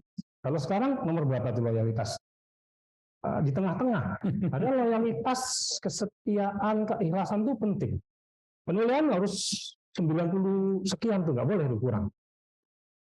Jadi iya. Biar ini ceritanya enak gitu ya. Jadi singkatnya tidak bisa dipaksakan, dia harus tumbuh sendiri. Caranya bagaimana? Pertama, pimpinan ya itu harus menyampaikan pentingnya tugas yang dijalankan. Itu pentingnya, seperti di Kemenko Perekonomian, waduh sudah tentu sangat penting tadi PCPN, kemudian digitalisasi dan KUR, pembiayaan, pelemahan daya beli yang kita cover semua. Itu sangat penting. Kemudian yang kedua adalah menumbuhkan kebanggaan. Setelah ASN ini tahu pentingnya yang dia kerjakan, kemudian dia tentu akan bangga terhadap apa yang dia kerjakan. Nah, tentu itu akan menumbuhkan loyalitas dan juga mendorong keikhlasan karena ternyata yang saya kerjakan ini begitu bermanfaat buat masyarakat banyak. Nah, kemudian tentu yang terakhir adalah contoh dari pimpinan. Itu tidak bisa. Kita tidak bisa memaksakan, harus tumbuh sendiri dan kita harus memberikan contoh. Bagaimana kita layan kepada, ini agak tinggi dikit ya, Pancasila, negara, kemudian masyarakat yang kita layani, kemudian juga pimpinan unit kita masing-masing. Nah itu agak hati-hati nih. Saya melihat di era globalisasi sudah mulai agak luntur. Kalau tadi ikhlas itu memang murni, apa tadi ikhlas ya, tidak bisa dipaksakan, hanya bisa diberikan contoh. Tapi kalau loyalitas, zaman kita dulu kadang-kadang harus pakai otorisasi. Itu nggak bisa, karena memang harus dijaga, tidak boleh ada ASN yang loyalitasnya ganda, nggak boleh. Itu rasanya, terima kasih. Ya, luar biasa sekali Pak, bisa memberikan. Baik. Jadi kalau loyalitasnya di depan jadi berlahak ya Pak.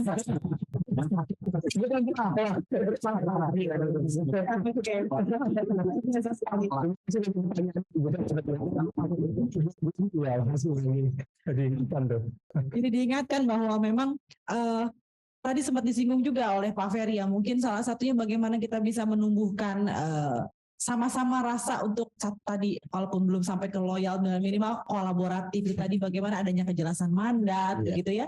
Begitu kita tahu apa yang kita jelaskan ini jelas gitu, secara regulasinya maupun secara targetnya juga jelas, sehingga di situ ketika kita mengerjakan dengan tujuannya yang jelas juga ada rasa kebanggaan ya Pak, terutama dengan ada pimpinan yang bisa memberikan teladan ya. Nah, saya belum mau kasih penutup, tadi bukan kalimat penutup, jadi akan menutup bapak-bapak ini narasumber masing-masing. Mohon bisa memberikan sedikit saja penutup, kurang lebih dari apa yang sudah kita bahas hari ini maupun juga di pertanyaan terakhir itu terkait core value apa sih mungkin yang semuanya penting barangkali ya, tapi apa sih yang bisa lebih didorong lagi begitu ya dalam rangka termasuk tidak hanya dalam menjalankan pelaksanaan tusi yang sedang dikerjakannya masing-masing saat ini, tapi secara keseluruhan juga untuk harapan kita untuk Kemenko Perekonomian ke depannya. Saya mulai dari sisi Sebelah kiri. terdekat saya. Pak Edwin silakan Pak. Baik. Mau diiringi sambil satu lagu. Nanti slide ya.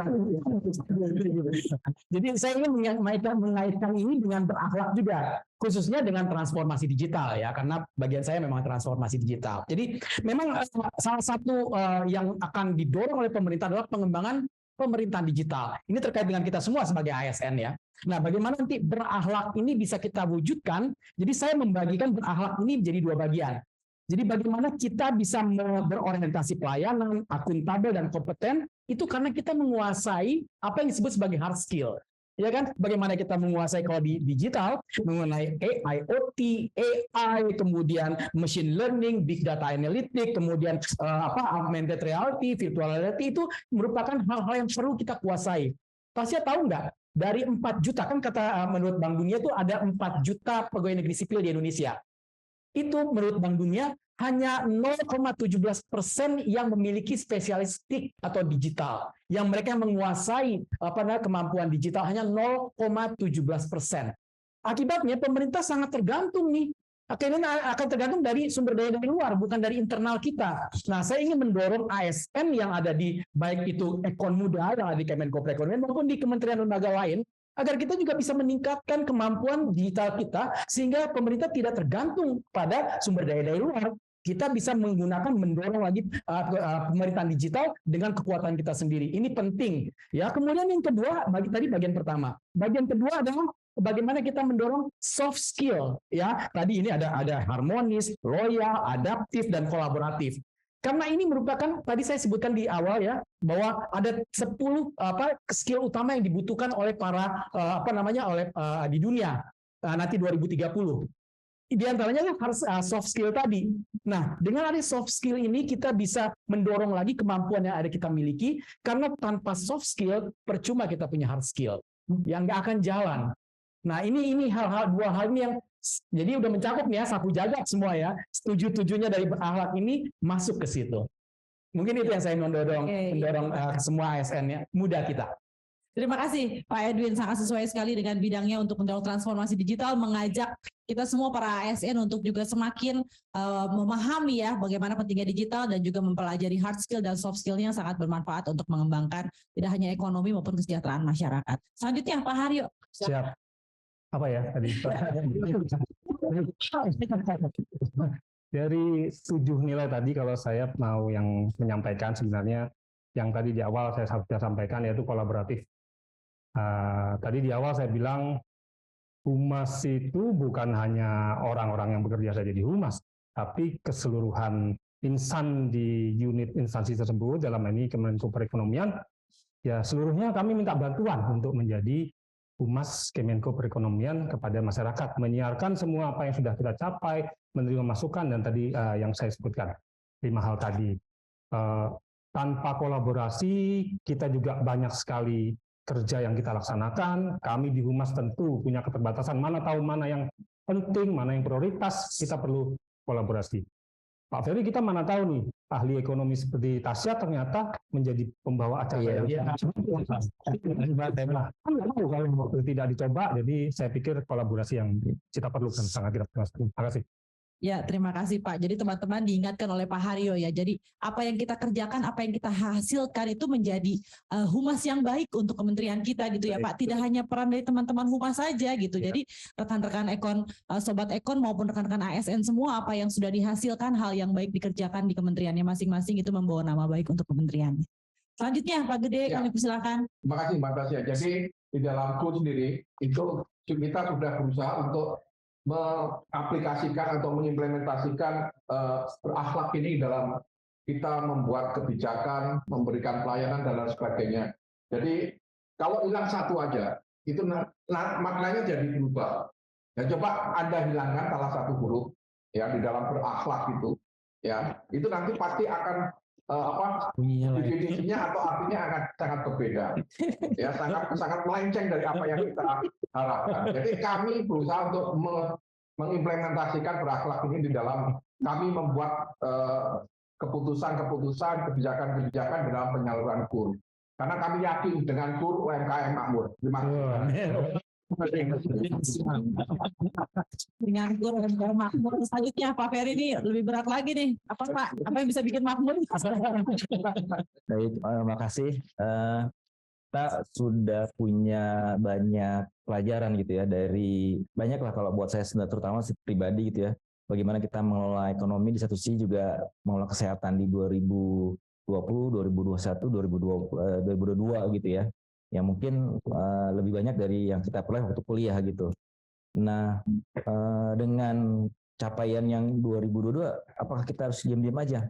Enggak gitu. Kenapa? Karena kalau kita lihat lagi di 2023 dan 2024, tantangan itu masih ada gitu ya. Makanya kalau berita IMF apa? Sepertiga negara itu mengalami resesi gitu ya, negara yang lain. Kemudian inflasi di US dengan negara lain pun juga itu masih jauh ya dari target normalnya mereka yang 2% gitu ya. Nah, alhamdulillah Indonesia sudah tetap mudah-mudahan di 2023 dan seterusnya bisa tetap baik gitu ya. Tapi itu kalau buat saya bukan taken for granted ya, yang akan terjadi dengan sendirinya gitu. Butuh apa? Pertama tadi kolaboratif, itu satu hal yang makanya setelah saya lihat ini pas banget nih ya, berakhlak tadi ya. Kolaboratif itu sangat penting. Kalau kami di Deputi 1 misalnya dulu kita kalau ke daerah kita selalu menggandeng Pak Gede. Kita ada simulasinya untuk nunjukin pemerintah juga punya komitmen dalam peningkatan kesejahteraan, kita tunjukin kurnya gitu ya. Itu praktikal di kolaboratif. Saya yakin banyak juga irisan kegiatan kita nih di kedeputian dengan teman-teman yang lain. Kemudian yang lain juga adalah kompeten gitu ya. Dunia itu berubah cepat gitu ya. Kalau kita kemudian hanya mengandalkan knowledge yang ada di kita, yang dulu kita dapat, itu mungkin kita akan tinggalan gitu. Saya pribadi udah mulai belajar juga tempatnya Pak Edwin misalnya digital gitu ya, kemudian juga belajar green economy gitu, karena tadi banyak isu baru yang nanti akan sangat mempengaruhi ekonomi kita ke depan gitu ya. Dua hal tadi itu satu hal yang mungkin penting. Yang ketiga adaptif, itu mungkin sama nih link gitu ya antara tadi yang dengan kompetensi itu dengan adaptif. Karena tadi dunia itu bergerak cepat gitu ya. Apa yang dulu nggak kita bisa bayangkan lakukan ternyata itu terjadi. Sehingga sekali lagi kalau kita mengandalkan dulu kan ada joke gitu ya, PNS itu kalau kerja apa? Kalau ditanya sama atasannya, yang dulu juga seperti ini Pak, nah itu udah berat tuh ya. Nah sekarang tuh kayaknya menurut saya nggak bisa gitu ya. Kita harus terus belajar lah. Kalau tadi ya adaptif, kemudian continuous learning, itu mungkin satu hal yang perlu kita terus lakukan. Ini saya bukan ngajarin tapi mengingatkan diri saya sendiri. Mudah-mudahan bisa bermanfaat juga bagi teman-teman yang lain. Terima kasih. Ya, terima kasih luar biasa sekali, tepuk tangan untuk 4 narasumber kita yang sangat luar biasa. Dan dengan ini acara kita pada siang hari ini ASN Culture Fest tahun 2022 Spirit and Energy for Transformation telah selesai kita selenggarakan. Kami mengucapkan terima kasih sekali lagi luar biasa sekali keempat narasumber kita telah menyampaikan begitu inspiratif dan juga memotivasi kita semua bagaimana sebagai ASN, terutama ASN Kemenko Perekonomian kita dalam upaya kita untuk menjaga resiliensi ekonomi Indonesia, terutama di tengah dunia yang saat ini sedang penuh ketidakpastian. Bagaimana kemudian core value ASN berakhlak, berorientasi pelayanan, akuntabel, kompeten, harmonis, loyal, adaptif, dan kolaboratif, bisa juga diinternalisasi atau dilaksanakan oleh kita semua, sehingga kita bisa mewujudkan perekonomian Indonesia yang semakin baik dan sebesar-besarnya untuk kesejahteraan masyarakat. Saya Tasya Paulit, izin pamit dan terima kasih atas atensi rekan-rekan sekalian. Selamat menyaksikan acara selanjutnya dalam rangkaian ASN Culture Fest tahun 2022. Terima kasih dan sampai jumpa kembali.